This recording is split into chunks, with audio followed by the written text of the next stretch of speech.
The ABC News presidential debate starts right now. This is an ABC News special, the most consequential moment of this campaign. Kamala Harris. Together, we will chart a new way forward. Donald Trump. We will soon be a great nation again. Face to face, historic. The ABC News presidential debate. Here now, David Muir and Lindsay Davis. Kamala Harris. Let's have a good debate. Have fun. Thank you. Welcome to you both. It's wonderful to have you. It's an honor to have you both here. বিতর্ক মঞ্চে উঠেই সাবেক president Donald ট্রাম্পের সাথে করমর্দন করেন বর্তমান vice president কমলা Harris. উপস্থাপকের প্রশ্নের মধ্য দিয়ে শুরু হয় বিতর্ক।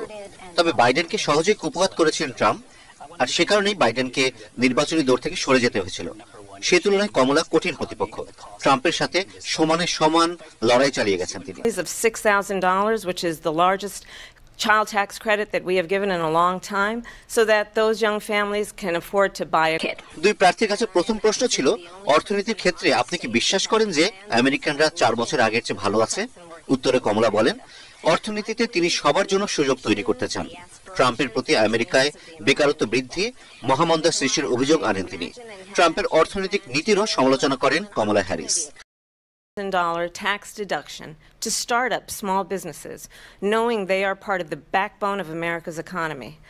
My opponent, on the other hand, his plan is to do what he has done before, which is to provide a tax cut for billionaires. অপরদিকে ট্রাম্প কমলার সমালোচনা জবাব দেন, সেই সাথে অন্য দেশের উপর শুল্ক বসানোর পরিকল্পনার কথা জানান।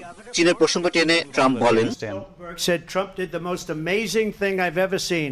He got these countries, the 28 countries at the time, to pay up. He said, I've never seen. He's the head of NATO.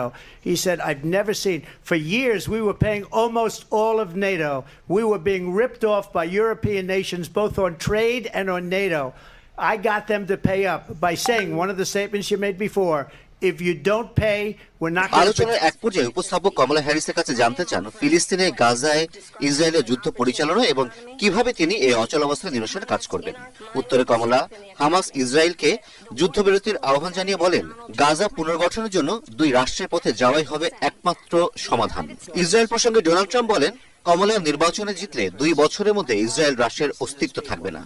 ট্রাম্পের কাছে প্রশ্ন ছিল, কিভাবে তিনি গাজায় চলমান যুদ্ধ শেষ করবেন এবং হামাসের হাতে জিম্মি থাকা বেসামরিক মানুষদের ফিরিয়ে আনতে উদ্যোগী হবেন।